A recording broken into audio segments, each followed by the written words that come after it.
So, meron akong ditong manok, atay ng manok, papaya, moringa or malunggay, sibuyas, bawang at luya. So, meron na dito nakahandang kawali na may mantika at mainit na. So, ang una kong ginagawa is iprito ko muna yung chicken para hindi siya malansa.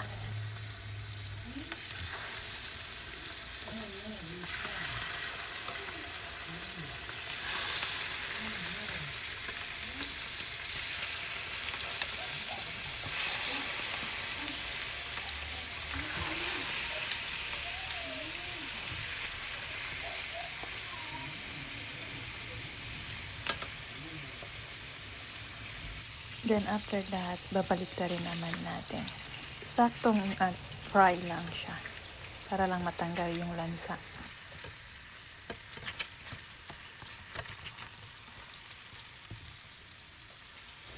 After natin ma-fry, tatanggalin na natin siya sa pan at same pan pa rin ang gagamitin natin for paggigisa.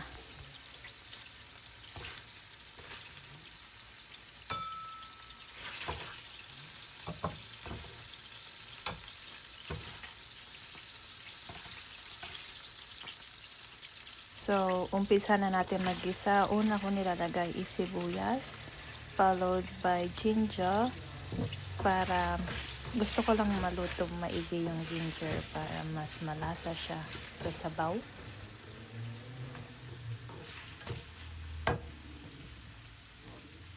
Then, sabay ko natin ilalagay yung spring onion and garlic.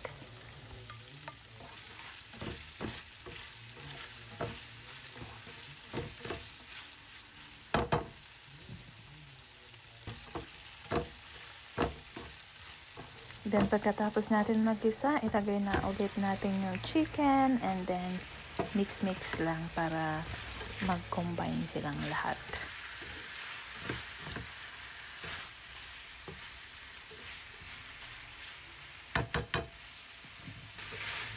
And after that, maglalagay na tayo ng tubig. Yung tubig ko is tansya-tansya lang. So, depende kung gaano kadami ang gusto nyong isabaw.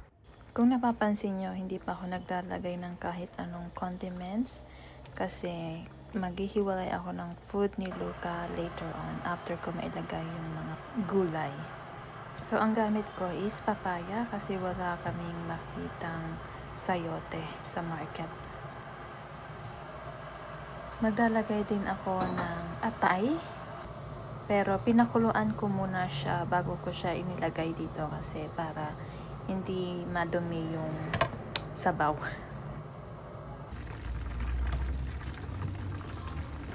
So, I think yung papaya is malambot na. Maglalagay tayo ng malunggay. Ilagay natin lahat yan kasi napakamahal ng malunggay na binili namin. It's $7. Yung 10 tangkay is like 280 pesos kung i-convert natin. Tinakpan ko siya para pantay yung pagkaluto ng gulay and now it's ready. So, magsaseparate tayo ng konting meat, konting papaya at moringa para kay Luca.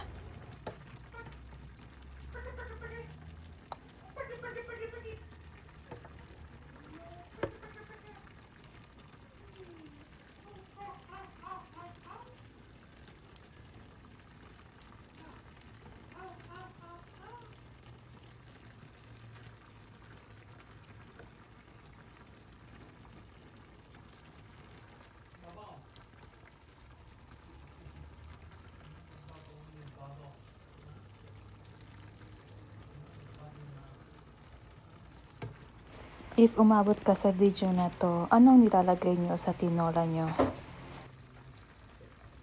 So, tapos na tayong maghiwalay ng food ni Luca. Pwede na tayong mag-add ng fish sauce. Tansya-tansya lang tayo. Depende kung gaano kaalat ang gusto nyo. Hindi kami gumagamit ng any MSG or magic syrup or anything.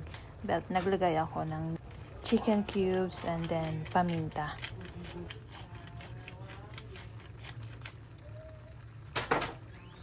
After natin maglagay ng condiments, konting halo-halo lang para mag-combine.